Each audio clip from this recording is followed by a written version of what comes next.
Everyone, welcome back to Pine Hollow Auto Diagnostics. We have a really interesting case study today. A 2012 Chevy Captiva V6. Don't see too many of these on the road. So customer complaint. Oh man, it's an intermittent problem. And the symptoms are all over the place. It said sometimes you shut the key off, you turn it back, the engine shuts off, and you can't take the key out. Other times you're driving along, the radio shuts off, sometimes for a split second, sometimes enough to like reset the clock.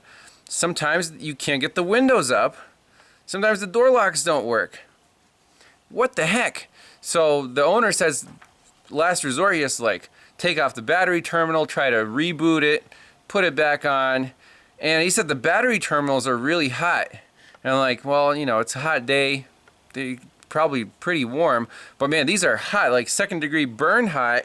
And just for kicks, let's fire up a new tool, a standalone infrared camera. Now I have the FLIR 1 Pro that attaches to my smartphone, but this thing is convenient. Just you grab it and go, and the battery's decent. I'll put a link in the description in case you guys are interested. But let's see, it's on. Let's see how hot these battery cables are. Holy cow. So you can boil water on that one. This one, yeah, it's warm. So we can even demonstrate. Let's see. Water bottle test on the battery cable. Yeah, that's right, it's sizzling. So he wasn't kidding about the hot battery cables. Now, my question is, the alternator, you know, feeds this cable, and if this is just crimped in there and there's a bad contact, like we can measure the voltage drop pretty easily from the alternator cable. You know, charges up the battery obviously, but I think the hot spot is right here. And if the voltage on the other cable that feeds everything, like the fuse box, is dropping, sometimes significantly, that can cause all sorts of issues. So we can scan for codes first. This is a huge clue here, and the fact that the radio shuts off and the clock resets. And so he said sometimes the engine like loses power for a second and then it comes back. So he's like, the whole car is shutting down and coming back to life. So main powers and grounds here are a big suspect, especially with a sizzling battery terminal. So let's do some measurements and be scientific. Okay, so here's our voltage drop testing setup. Channel 1 on the Pico I got hooked up right to the post of the alternator. Channel 2 is on the battery positive post on this lug, which should be, you know, well connected to the actual post of the battery. We assume that the high resistance is in this crimp connection, you know, on the battery there. So at the alternator, on the positive battery post, and then we need to measure a third channel somewhere in the car, you know, out of the fuse box, and that I grabbed from the breakout box. So to the DLC breakout box, and channel 3 will be our positive feed, pin 16. Now keep in mind, I know it's tempting to grab the ground from here, but we want to eliminate that variable just in case we have some kind of ground issue. The ground for the green channel, channel 3, is also tied into the main ground on the battery right here. So all of the channels are referenced to battery ground. That's key. If you guys watch Bernie Thompson's videos, he stresses this point. It doesn't matter if you need to stretch a jumper cable 20 feet long, you want your scope ground to be on the ground at the battery. That is the only reliable source for a ground. So let's do that. And let's just start the car up. I want to scan it for codes first. Keys on. Got our launch booted up. Let's do a quick health check. So that's the correct vehicle. Health report. And it's got the 3-liter V6. All-wheel drive. I don't know, is this thing all-wheel drive? It doesn't say it's all-wheel drive. Nope, no drive shafts in the back. So just 2-wheel drive. Just make sure it's a 3-liter. It says 3.6 though. 2008 model year. So this thing was involved in an accident. They said that. And it was, rebuilt or something, so they're worried about the wiring harness being damaged or something, so we can't go by this sticker here. We have to go by this sticker right here, and it says 1011, so it's a 2012 Captiva. If it's got the V6, it's got to be the 3-liter. So all-wheel drive, no.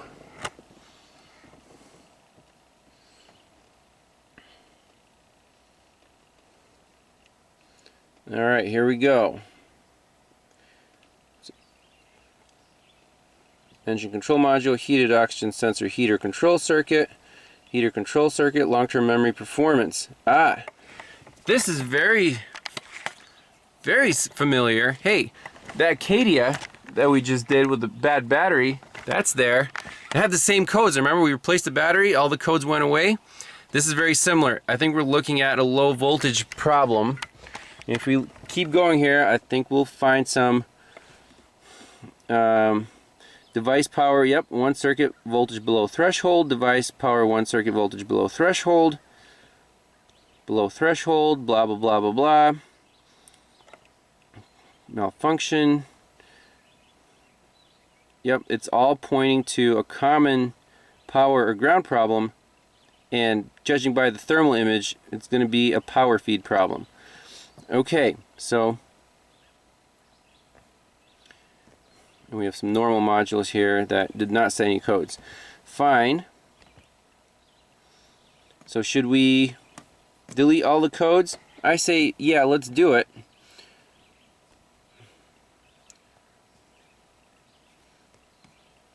And then if the car acts up, and I want it to act up, we'll see exactly what code's set and go from there.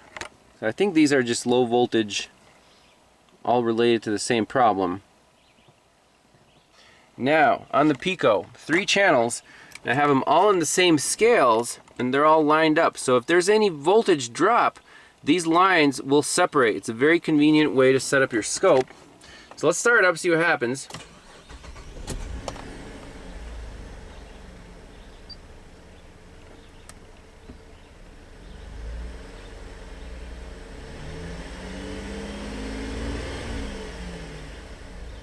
Okay.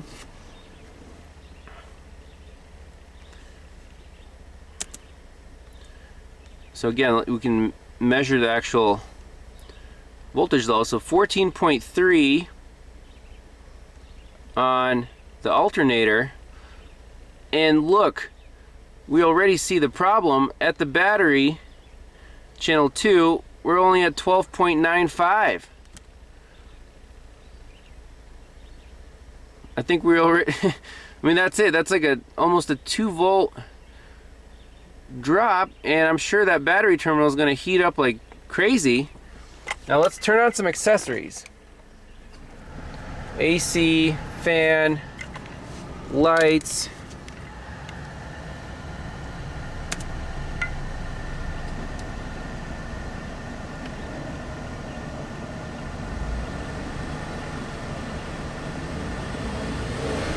Look, the radio went out and came back.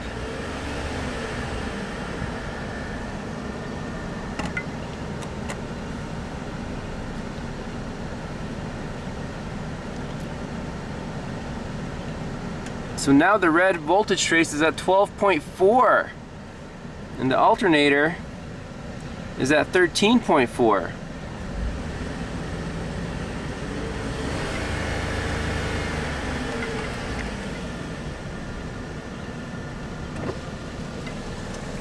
Just gotta wait for that battery terminal to really heat up and do its thing.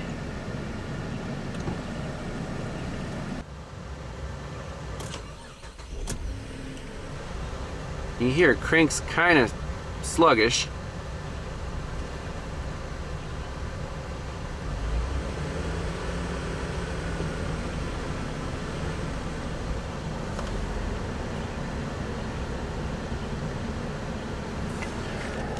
So without getting to act up, you know, we can say the battery terminal crimp is bad, but the proof will be when that system voltage drops to a level where things in the car will start shutting off, basically. But the alternator should keep producing, you know, the 14 volts. So still want to get it to act up. Hey, speedometer's not working very well. Oh, there it goes. So is the instrument cluster losing voltage? Hey, we got a no crank situation here. I just shut the car off and you can't take the key out, and we got nothing on the dashboard, and I don't think we can talk to this thing. And all the voltages are at about 12, right there, 12.4 volts. Now I'm sure you got to let it cool down. And so we definitely recreated the problem. So why won't this car start right now? It doesn't recognize anything, and it locked the key in. This is exactly the customer complaint. So let's see if we can scan it for codes. We got battery voltage. Looks like we got voltage at the DLC, but you know, what about the computer? Cool.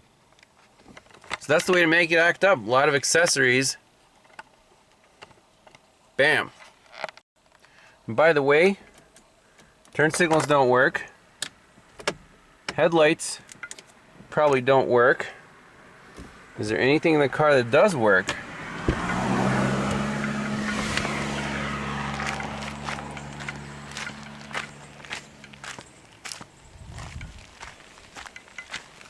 Do the stop lamps work?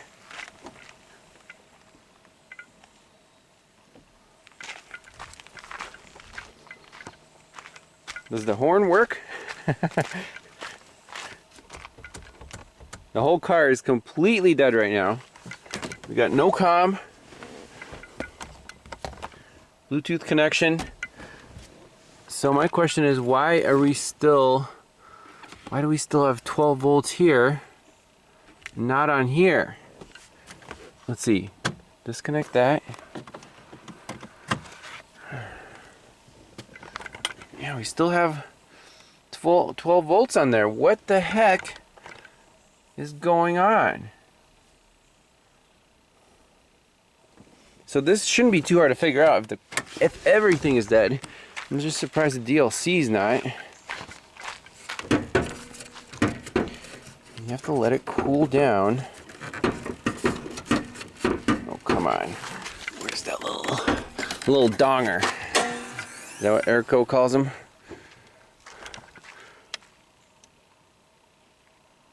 I don't even want to touch that right now, but let's see. Like, turn the lights on. Let's see if we can fiddle with anything. Oh, there you go. That's the problem. I just touched it and it came back. Bad connection at the battery. 100% certain. Everything's on. We're at 11 volts. Sluggish crank. Okay. I like it. There's our voltages right now.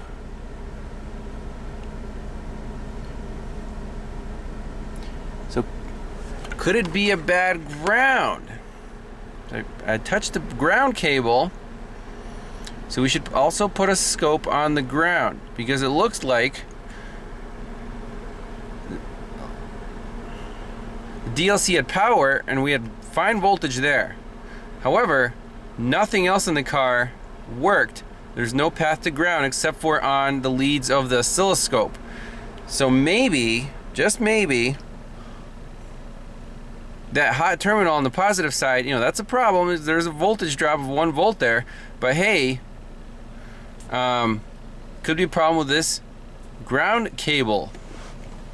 So we should have connected another channel to the ground. Hopefully I didn't fix it for good. Hopefully you can still make it act up.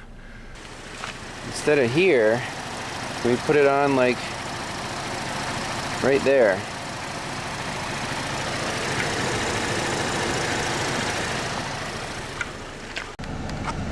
Oh man, I think we might start seeing the problem here pretty soon. Look at that ground voltage.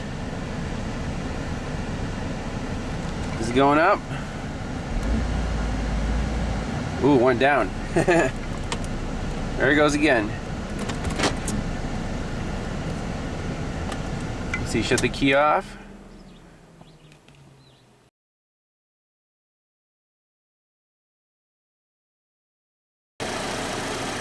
So for me, this is enough evidence to say, hey, we definitely have a problem. Look how hot these battery cables are. That one is blowing red hot, 136 degrees Celsius. Woo! 144. So that's the really hot one, but the ground is also ready to boil water. So with the car off and just the lights on, you can see that there's a more than half a volt voltage drop just right here between here and the negative battery cable. There should be absolutely no voltage drop there. Like 0. Boom, look at that. Other side, it's a little lower.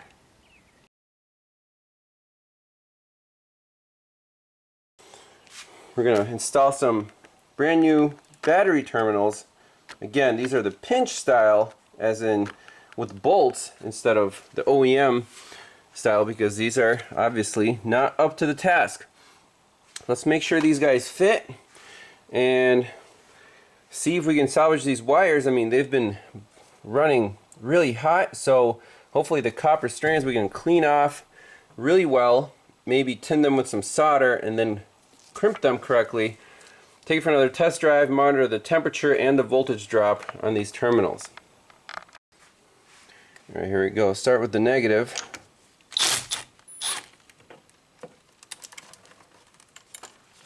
Get that out of the way.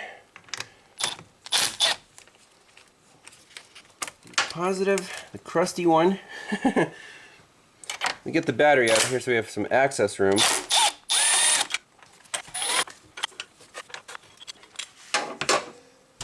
So before me, the dealer already installed a new battery on it, so I guess they were close to the problem, but no cigar.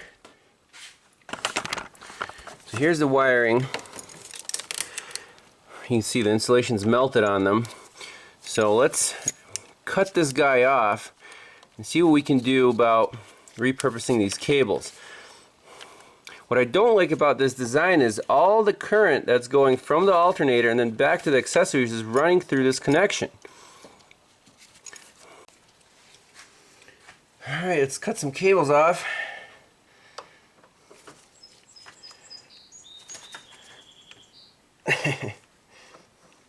Easier said than done, huh? Boom. On this side.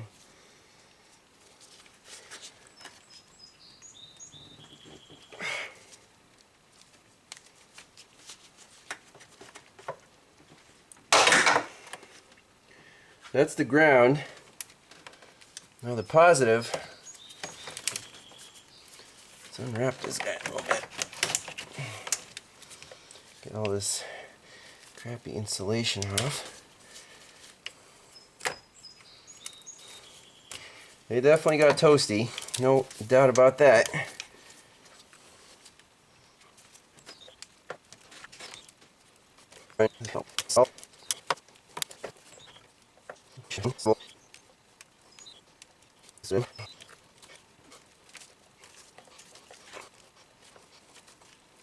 See, if you buy new cables from the factory, they'll only last another 8 years before you start having problems, and that's not acceptable. So we're gonna fix it the best way we can here.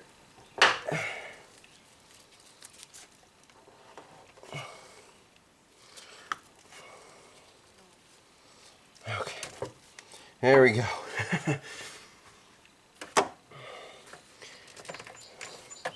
So we got our 2 cables there.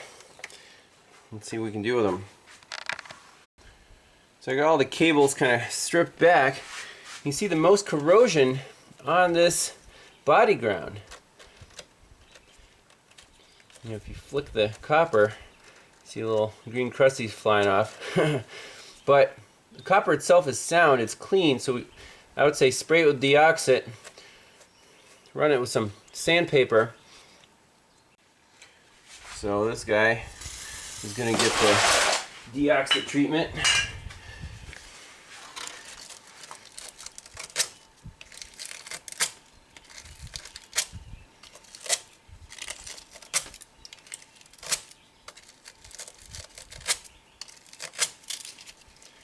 Make sure to spread all of the strands apart.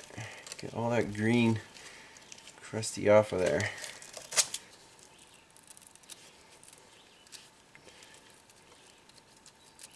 This wire got pretty hot, so there's some oxidation on the strands. You definitely want to take care of that.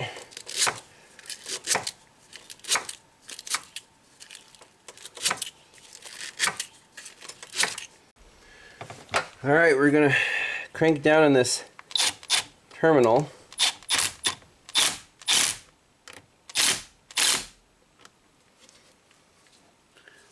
Yeah, I think this should work.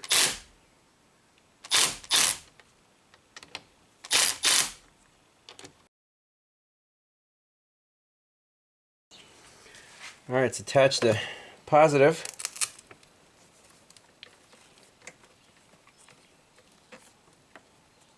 Nice and tight.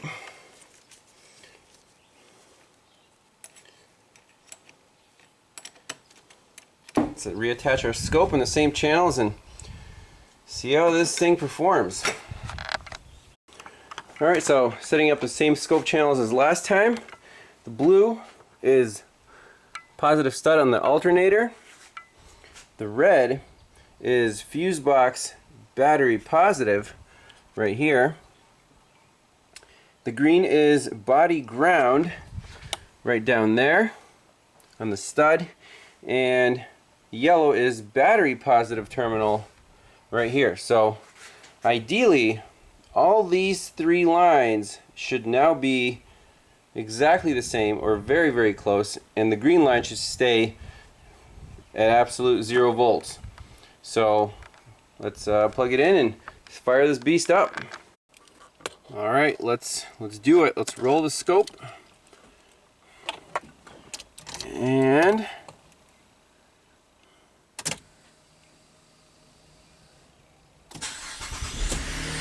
great crank, absolutely awesome. And look, that's amazing. No more voltage drop on those positive wires.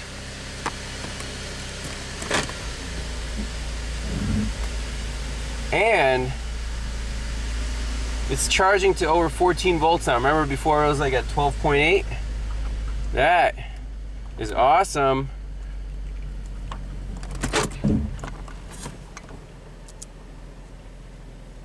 So let's back up.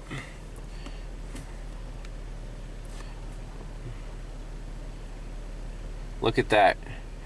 Almost no voltage drop whatsoever. We're at above 14 volts. We can get a number on that. Let's see right there.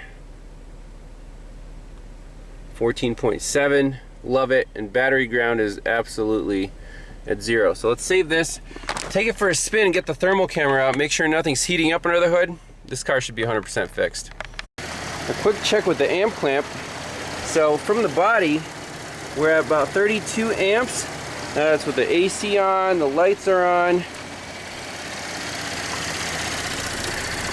32 amps there. And on this cable going to the alternator, we're at 71. 72. So what's 72 minus 32? 40 amps. That's how much is going into the battery. Simple math. So this battery was pretty discharged because it was never charging at 14.5 volts due to all those voltage drops. Car didn't know how high to charge it. So amazing. I think this will solve a lot of problems all at once, and we can make sure that these are staying nice and cool. Let's take it for a spin and verify the repair. Alrighty, let's do a final check. Shut the car off.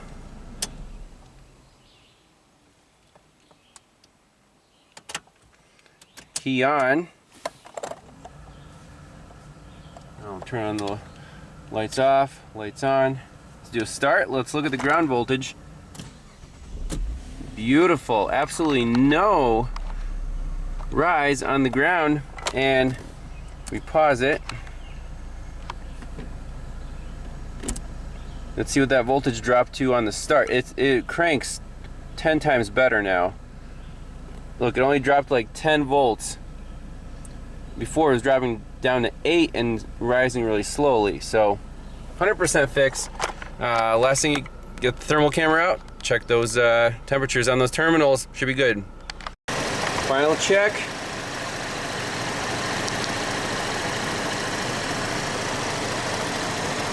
Temperature of these terminals, oh man, that is nice and cool.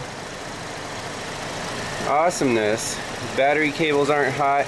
That one's nice and cool as well. I mean, you can touch them.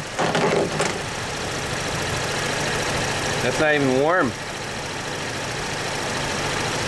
So no voltage drop means no heat being produced at these terminals. So I'm 100% happy with that. Maybe we could put some dielectric grease on there, but you know what? It's tight, it's good, it's gonna last a long, long time, and that's it. So, what's the takeaway? Yeah, voltage drops. They can mess with your electrical system big time, and the best way to do it was with a multi-channel scope. Alternator, battery, the main grounds. And we should have hooked up the channel to the main ground as well in that first test drive when it acted up. I'm still kicking myself for not doing that. But from the data, can you tell me how you can 100% deduce that it was a ground problem? I think that's it. So thanks a lot for watching, and we'll see you next time. Bye-bye.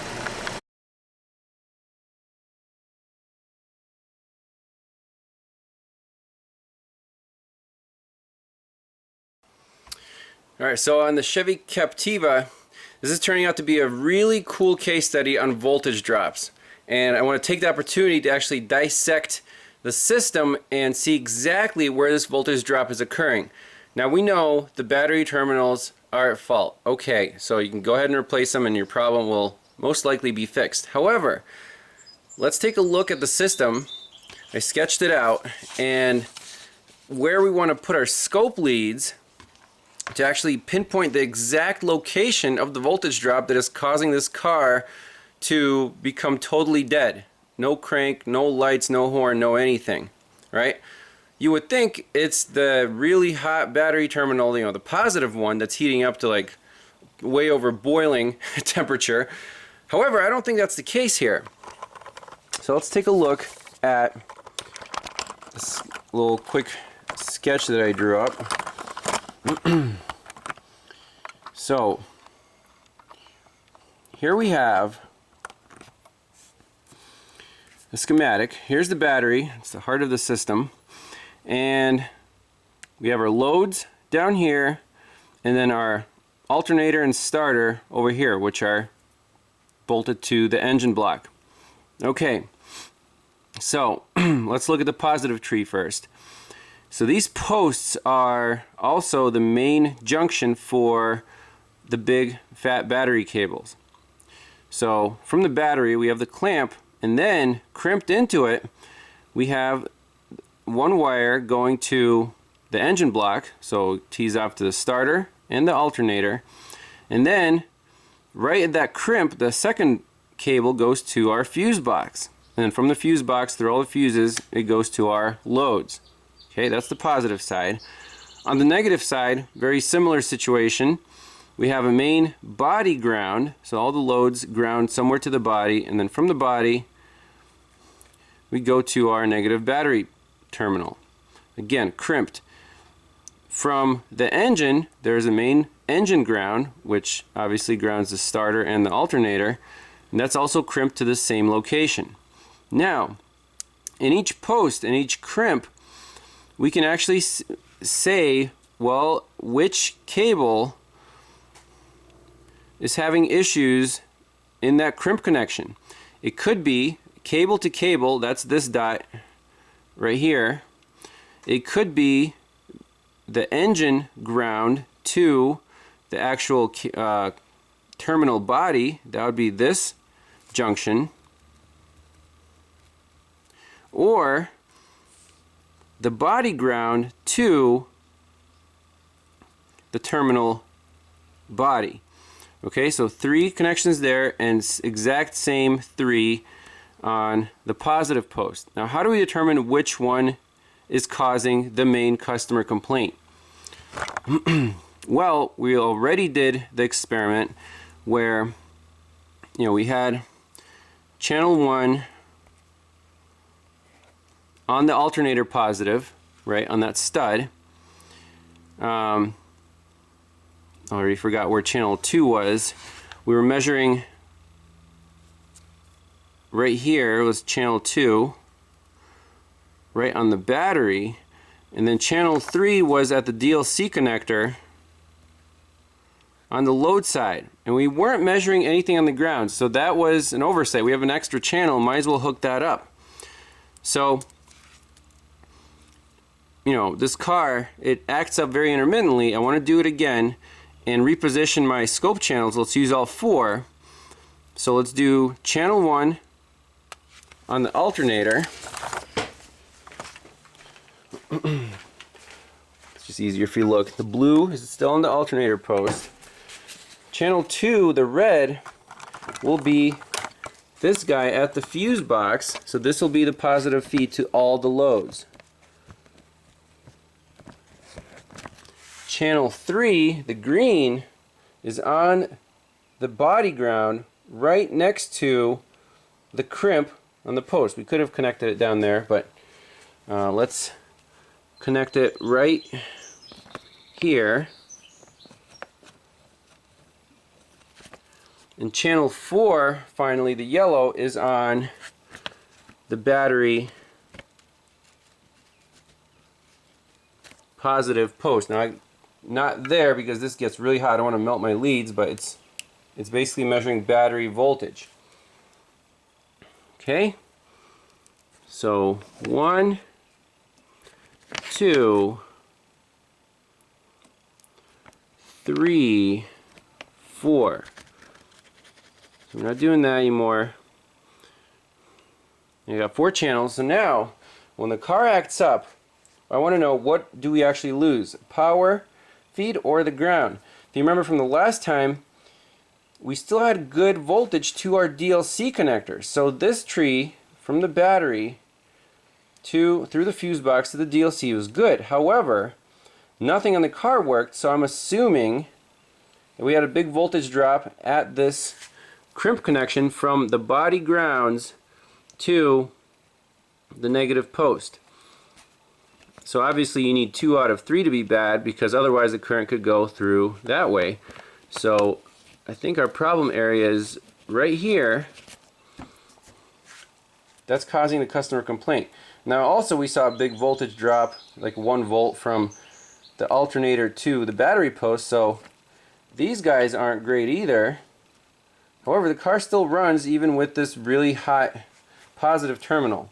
So channel 3, I expect when the car acts up, this should go high, and all these should stay at 12 volts. 1, 2, and 4 should stay at 12 volts, and channel 3 should climb significantly above, 4 or 5 volts, indicating that our body ground is bad and the whole car is dead.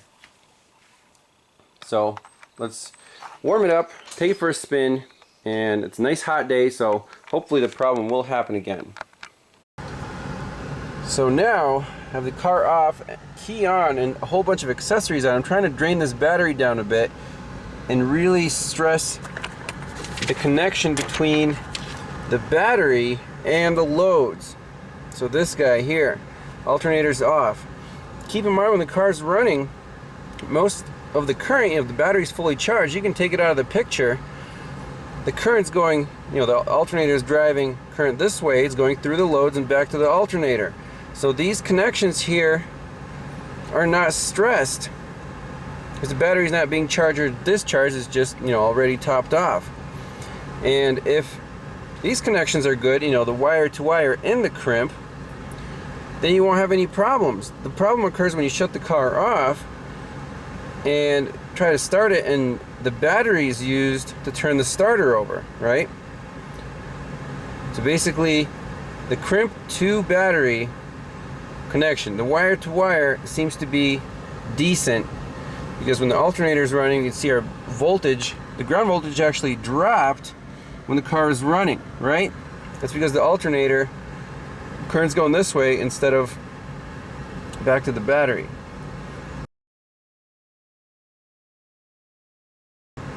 So pretty cool what you can see with just a couple channels on the scope, but I want to stress this ground out and make it go high. Remember the speedometer was acting goofy before. I think if the ground is too high, like the speed sensor might, the threshold might be too high, the ground, and it just won't work. So see, the alternator goes up as I'm revving the car up, and the ground voltage actually drops. As the alternator output drops, the ground voltage comes up a bit. I want this to come up more and actually recreate a problem. And the voltage on the fuse box is down to 10.8. That's key. Just keep stressing the system until something happens.